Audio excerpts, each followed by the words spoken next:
നമുക്ക് ഈ കറിയിലേക്ക് വേണ്ട തേങ്ങയുടെ മിക്സ് ആദ്യം തയ്യാറാക്കി എടുക്കാം കേട്ടോ. അപ്പോൾ അതിന് വേണ്ടിയിട്ട് ഞാനൊരു 4 സ്പൂണോളം തേങ്ങ എടുക്കുന്നുണ്ട്. പിന്നെ ഒരു ചെറിയ ടീസ്പൂണോളം നമ്മുടെ ചെറിയ ജീരകവും മഞ്ഞൾപ്പൊടിയും മുളകും കൂടി ഇട്ടിട്ട് നന്നായിട്ട് ഒന്ന് അരച്ചെടുക്കാവേ.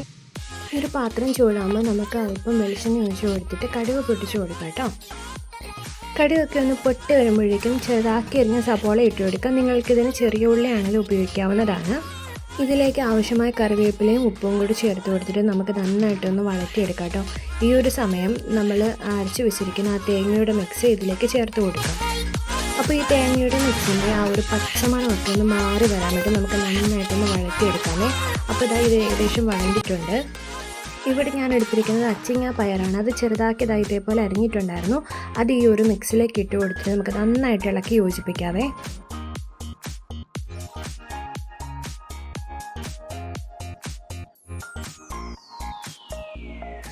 തേങ്ങയുടെ മിക്സ് നന്നായിട്ട് ഇളക്കി യോജിപ്പിച്ചതിന് ശേഷം നമുക്കൊന്ന് മൂടി വെച്ച് ഒരു 10 മിനിറ്റോളം ഒന്ന് വേവിച്ചെടുക്കാവേ. നമ്മൾ ഈ ഒരു കറിയിലേക്ക് ഒരു തുള്ളി വെള്ളം പോലും ചേർത്ത് കൊടുത്തിട്ടില്ല. അപ്പോൾ ആ പച്ചക്കറിയുടെയൊക്കെ മോയ്സ്ചർ ഇറങ്ങിയിട്ട് ഇതേപോലെ ആവി വെള്ളം നന്നായിട്ട് വന്നിട്ടുണ്ടായിരുന്നു. അപ്പോൾ ആവി വെള്ളം തന്നെ ഇതിലേക്ക് ഒഴിച്ചിട്ട് നമുക്ക് നന്നായിട്ടൊന്നും കൂടെ ഇളക്കി ഒന്ന് യോജിപ്പിച്ച് കൊടുത്തിട്ട് ഒന്നും കൂടി നമുക്ക് ഒരു 10 മിനിറ്റോളം ഇതുപോലെ ഒന്ന് അടച്ച് വെച്ച് ഒന്ന് വേവിച്ചെടുക്കാം കേട്ടോ.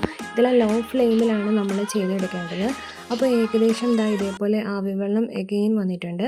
അതൊന്നും കൂടി നമ്മളൊന്ന് ജസ്റ്റ് ഒന്ന് ഇളക്കി ഒന്ന് യോജിപ്പിച്ചെടുക്കുന്നുണ്ട്. ഈ ഒരു സമയമാകുമ്പോഴത്തേക്കും നമ്മുടെ ആ ഒരു പച്ചക്കറിയൊക്കെ നന്നായിട്ട് ഏകദേശം വെന്ത് വന്നിട്ടുണ്ട്.